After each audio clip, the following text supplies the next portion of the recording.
Hi, this is Lainey Cameron. I'm here with Julie Carrick Dalton, my great friend and one of the writers I most admire. And her new book just came out this week, Waiting for the Night Song. So, first off, congratulations, Julie. Thank you. I'm really excited to be here. Thanks for having me. And where are you joining me from? I'm in Boston, Massachusetts. Awesome. And let's talk about Waiting for the Night Song. This book, I am in writerly awe of you because the way you describe the setting is amazing. I don't know if I've ever read a book that does such a great job of putting you in the forest. I felt like I could feel like the dirt in my hands as she was like digging into the tree and like, wow, you have a real talent for like setting, but also combining it with plot. Like this thing keeps you on the edge of your seat. It's a mystery. It's a fabulous book. Congratulations. Oh, thank you. Yeah, I really enjoyed writing. I love being out in nature. So writing nature is just the way words come out of me is through nature. So talk to me about the inspiration, a little bit about the book and its inspiration here.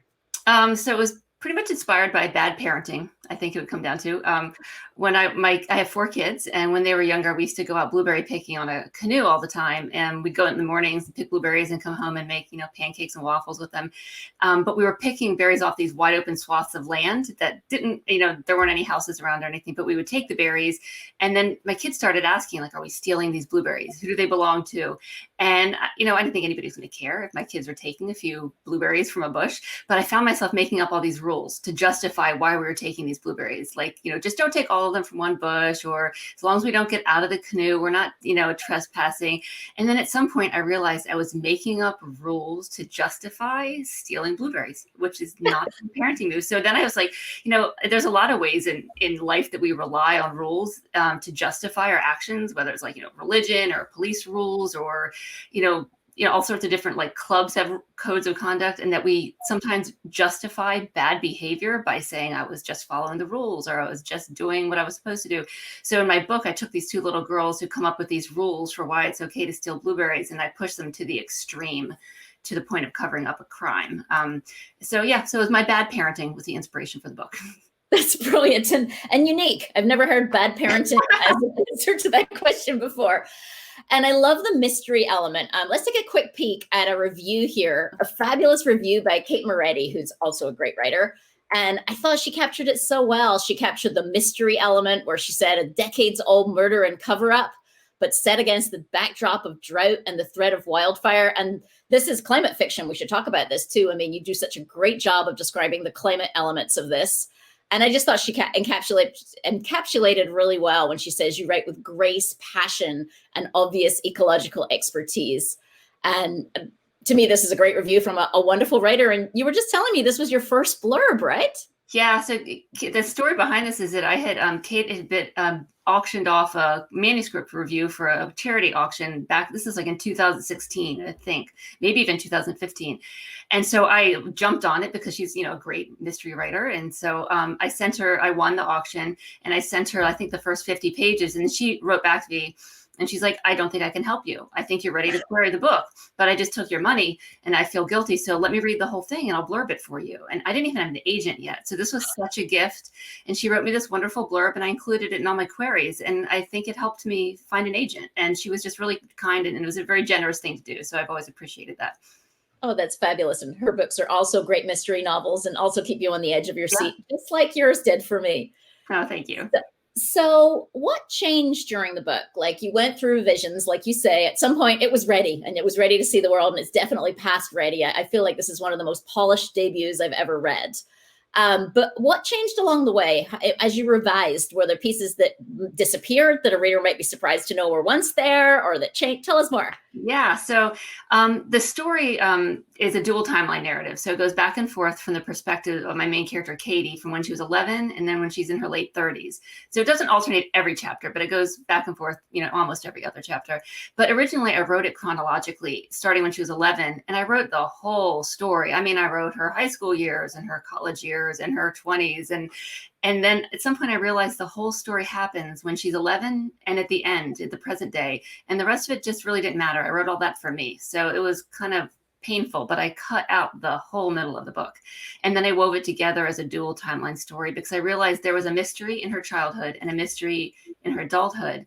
and telling them side by side added layers to both stories and created a one bigger story by telling them at the same time. So yeah, it was the whole middle of the book disappeared. But I never really needed to tell that story, unfortunately. So it was a lot of wasted words, but I guess I needed to know what happened to her during those years. I think that's not unusual, right? We don't know the message or the story until we write the thing. And then we're like, okay, that's what this is really about. Yeah. And it's also in the category of climate fiction, which you introduced me to. I wasn't familiar with this idea. Can you talk a little bit more about that for a sec? Yeah, I love talking about climate fiction. It's my favorite thing to read and my favorite thing to talk about. It's kind of an emerging category that not that many people are talking about, but it's about fiction that engages climate science in the story. And it can be anything from the apocalyptic dystopian future stories, or, I mean, there's this a romance shipped from Angie Hockman coming out in April that it's like a rom-com on a cruise ship, but it engages climate science because they're talking about species in the Galapagos. So it can be, and there's a lot of YA now coming out that's talking about climate. And I don't write apocalyptic dystopian necessarily, but I engage some speculative ideas in my story, but it's very contemporary, very grounded in reality. But this umbrella of climate fiction can be from, space opera to, thrillers, mysteries, romance, everything, as long as it engages climate science in some meaningful way. That's awesome. And what about reading? I know you're right in the middle of a book launch here. Have you had a chance? Do you still get to read as this is going on? Yeah, I mean, I would like to be reading more at the moment, but I think that one of my very favorite books I read this year, I'll show you, this is Migrations by Charlotte McConaughey, which came out in August, and I absolutely love this book. I can't say enough things about it. It's about this journey of this woman. It's really her journey through grief as she's, it's set in the near future, and it's a climate story. And she's tracking the last migration of the Arctic terns. Like almost all birds and mammals are extinct in this world. So she is on a boat and they're tracking the last flock of Arctic terns as they migrate. And it's really about her journey through, it's a love story and a journey through grief. And it is just beautiful. It's beautifully written, and the message in the story, it gives you this bleak vision of the future, but somehow you walk away with it feeling hopeful, which I think is like an amazing thing for a writer to do. So yeah, I love this story. Wow. Okay. You got me wanting to read that one now. So advice for writers earlier in the journey. Like, what have you learned that you're passing back to folks in the generation coming up after you here? Yeah, I'd say the two biggest things I'll start with the community, which I know you will back me up on this one, but finding a writing community is so important. I first started writing this book by myself. I was just, me and my computer, and I didn't know if what I was writing was any good, if there's any hope for this story, if it interested people. I didn't know which parts of it were terrible, and some of them absolutely were. And so I found a writing community in Boston at Grub Street, and I enrolled in this program called the Novel Incubator, where 10 of us spent a year together, really intense, revising all 10 books over a year. And I learned as much from reading their books. And so I guess that's what I would say to writers is, you can learn as much about writing from helping someone else with their book, like helping them revise, bouncing ideas around for their book, because sometimes you see things in someone else's writing that you don't recognize in your own, but then you can reflect that back on your own writing. So I've, also connected with other writing organizations over the years, and every writer that I've, collected into my little group of writers has added something to my journey or to my writing, even to my confidence level, to give me hope and encouragement. And then the other little tiny nugget I would say is trust yourself that you planted Easter eggs you didn't know you planted. And what I mean by that is, when I went back and read versions of my book, I found these little unexplored things that I subconsciously put in my book that I didn't mean to. But as I went back and read them, they exploded into ideas that I think sometimes your subconscious puts things in your writing that you don't know you need to explore more. So when you're finished a draft, go through and read it and, imagine, like, why did I put that book on the shelf? Or why was she wearing those weird boots that day? And let yourself go with them. And sometimes, like, I found some of my most exciting discoveries were Easter eggs I left myself and I didn't know I did. Oh, that's such a great piece of advice. I discovered the same thing, and often my beta readers found them before I did. Yeah. I actually had a beta reader say, like, and the roses and the theme of the roses, why is it different in this chapter? And I'm like, because I didn't realize it was a theme. So yeah, it's so true. And community, of course, absolutely. So is there anything you haven't had a chance to say here that you want to make sure to cover? Because folks are maybe new to you and your book. Is there anything we haven't talked about?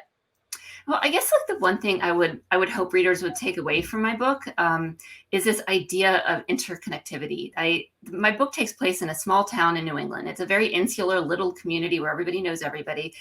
But I tried to draw these like threads to the bigger world from this little tiny town that's being affected by climate change in quiet ways. But like the night song in the title is from a little bird that's endangered and at risk of going extinct in the New Hampshire forest. But the reason it's dying is because its winter habitat in the Caribbean is being destroyed by hurricanes and deforestation. And I drew a lot of small threads in the story that link this little tiny town in the mountains of New Hampshire to the broader world and to climate change, and how, actions in one part of the world can impact someone else that you will never know you impacted them. Someone who's tearing down trees in the Caribbean for a farm doesn't realize they're destroying the habitat of a bird that's not going to migrate back to New Hampshire, and then sets the ecosystem in New Hampshire off kilter. And so I like this idea of thinking that, you can't think about climate change in a silo. Like, we don't all exist in little tiny microcosms. We're all connected, and that we have to trust that we don't know the ways we're connected to other communities. So being responsible for our actions isn't just about being responsible to ourselves. It's being responsible to people who we don't even know we might be affecting. Wow. I love that. I've got nothing to add. You've been good for thought there. My brain's going like, oh yeah. Well, let's take a quick peek at how people can connect with you and see more about your book and join your social media. So on Instagram, you're at Julie C. Dalton, and on the web, juliecarrickdalton.com, and they can get to all your other social media of their preference there from your website. Absolutely. I would love to hear from folks. I'm a newbie to Instagram, and I do not understand it very well. So I would love some new followers. There you go. That would be perfect. We'll encourage folks to follow you. And thank you for joining me today. It's so great to have you on here. And this book is fabulous. In fact, I'm off to write my review this week. Oh, so. Thank you, Lainey. And thank you so much for inviting me on. It's so good just to see you. I'm excited to be on your show, but just to see your face makes me happy. I miss you. Absolutely. Me too. Take care. All right, bye.